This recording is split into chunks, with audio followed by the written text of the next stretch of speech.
Hey, good evening. This is Meredith Lego, and I'm doing a series of videos on Ascension science. If you're new to this channel, I would highly encourage that you go back and start at the beginning. A lot of the content that I'm bringing forward is coming from beings who I've been able to connect with through channeling. And these are beings who have already ascended the kind of incarnational process, if you will, but they're sharing different lessons, if you will, on how that happens and the mechanics of how that happens. So kind of like learning in a classroom, some of the early videos provide foundation for later teachings that come and that I get into in the future. So again, highly encourage that you go back. The videos are relatively short, so you can kind of maneuver through them, but they're highly educational.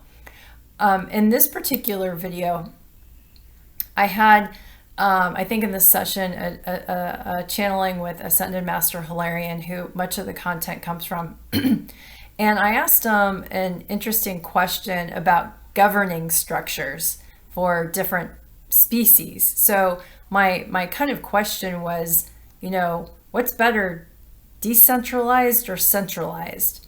And if you kind of think about it, there's always going to be the swing of a pendulum going back and forth, where you've got two extremes of polar opposite energies.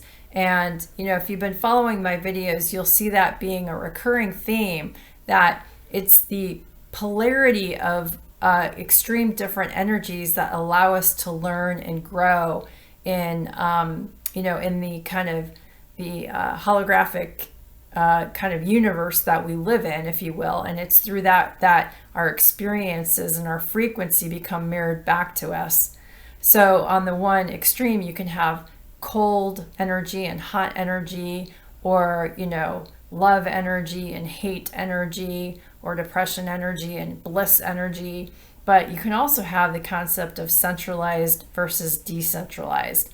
I wasn't necessarily asking this in terms of like democratic versus totalitarianism, because I was also thinking about business, or business structures, because I happen to work in a business, if you will, and I often see the swing of companies kind of decentralizing different processes, and then they'll centralize the process. So you kind of go back and forth between the two.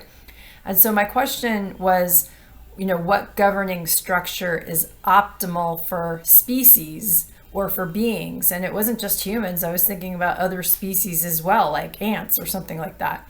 So is it, centralized versus decentralized? His answer is, as I have said in previous lessons, beings, whether individual or a group, ultimately seek to experience. So that's what it comes down to. We, go through this school for the sake of experience, to learn and to teach others. So he says, so as such, there really is no wrong answer. That was a short, sweet answer, but he goes on. He says, but however, the evolution of consciousness, not just productive societies, but consciousness itself, shows that structures which promote and enable mutual benefit for all involved are more successful. In this scenario, beings come to realization that existing in a symbiotic state with others in a group or in society yields the best chance for physical evolution and grounding of the lower chakras. When society, now before I go on, when he says grounding of the lower chakras, it means, if you kind of think about your lower chakra systems, and if you haven't learned about them, I'm not going to cover them in this video, but I would highly encourage you to look up the chakras and how they relate to the evolution of consciousness. But essentially, you've got your root chakra, which is your first chakra in a typical 7 chakra system, and then you've got your second chakra, which ties more to your emotional, and your root chakra really is about safety and security. So if you don't have the basics of food and shelter, it's almost like Maslow's hierarchy of needs. If you don't have the basic of food and shelter, it's really hard for you to expand your consciousness if you're just trying to figure out how to survive and to get food. You're not going to expand your consciousness if you're not relating well in social structures, if you will. So that's why he's basically saying that, beings come to realize that existing in a symbiotic state with a group or others in a group or in a society yield the best chance for physical evolution and grounding in of the lower chakras, because you're not having to think about survival quite as much when you're working more as a team, if you will. When safety and relationships are secure, the beings have the ability to develop heart-centered decision making. Choices are free will and made through empathy with the intention for benefiting all involved or the whole.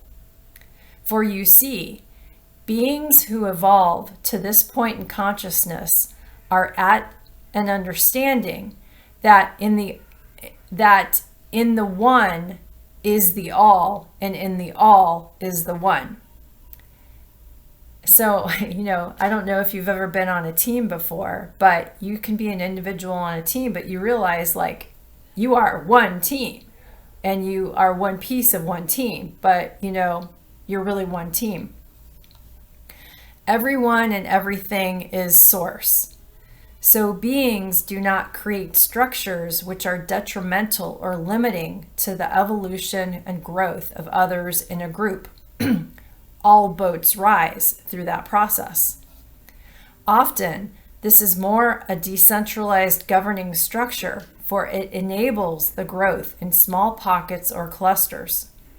However, whatever choices a being or collective of souls chooses to manifest, whether it be dictatorship or socialism or democracy or whatever that looks like, right?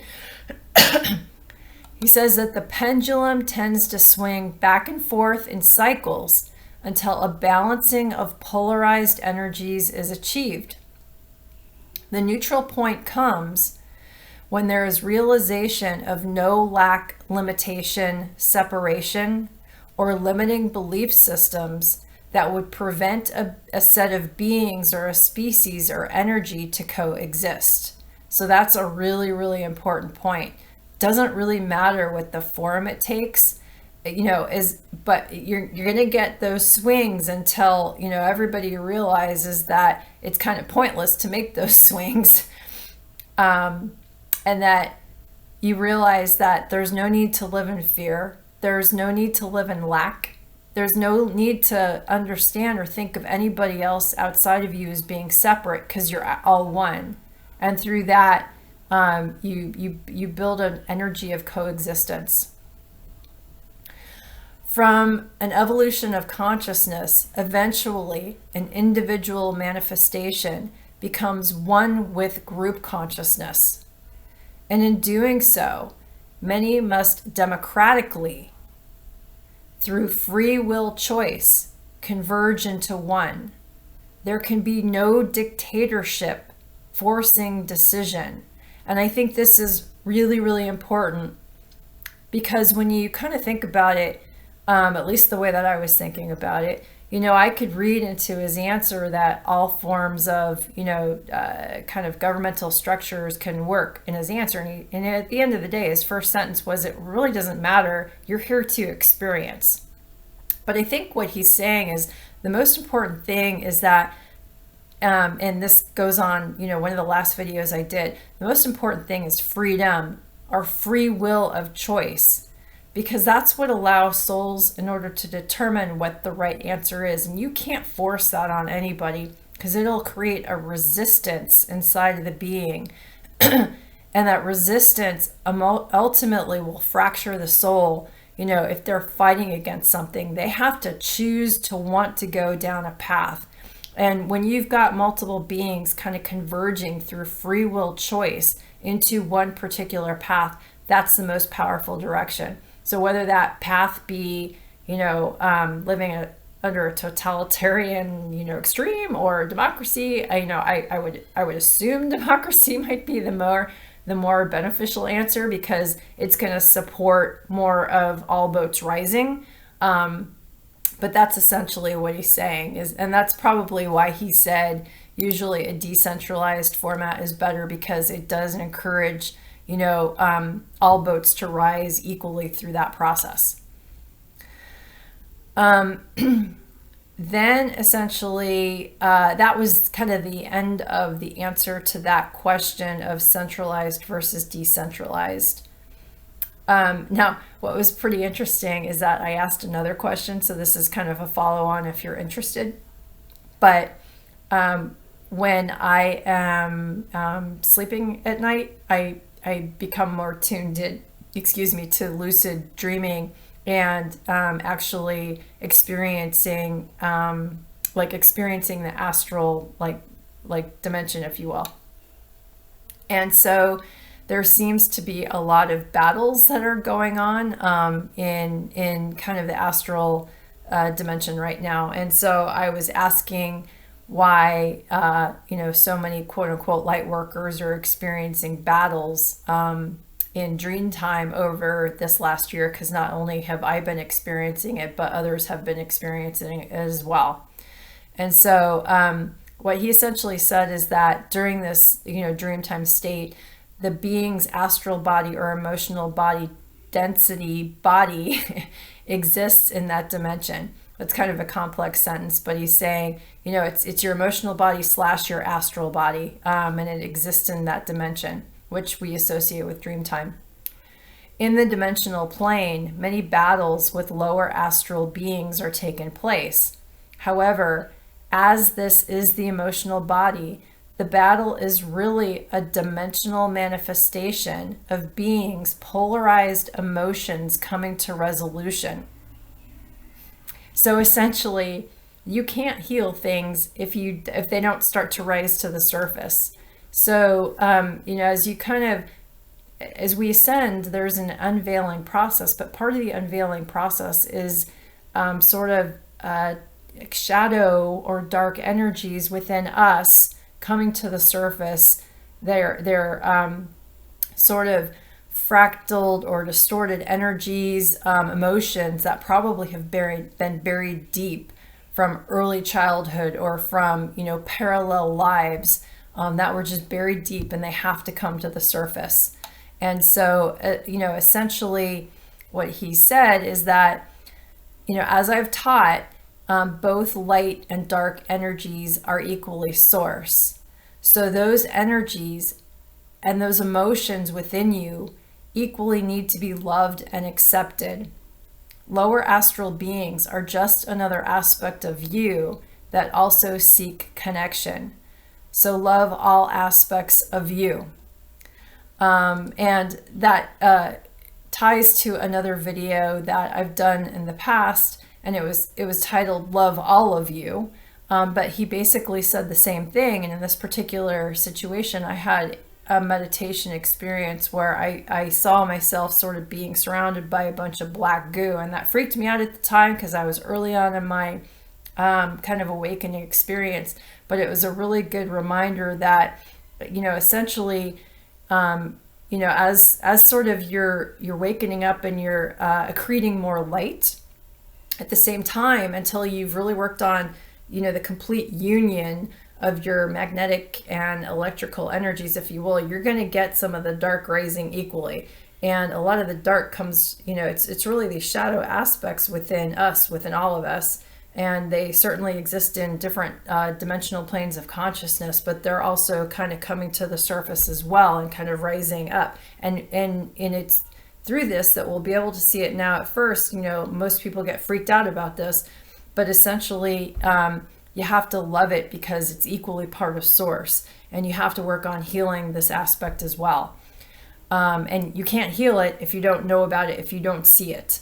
And so oftentimes when people start to awaken, they become more aware of, different astral forces. And there's obviously a lot of desires to sort of protect against it. And even I still do protect against it. But essentially you also have to realize that that particular set of forces needs connection as well. It's certainly there to help evolution ultimately happen, but also needs love as well, especially if it's coming from within you. So that's just to kind of wrap up that video.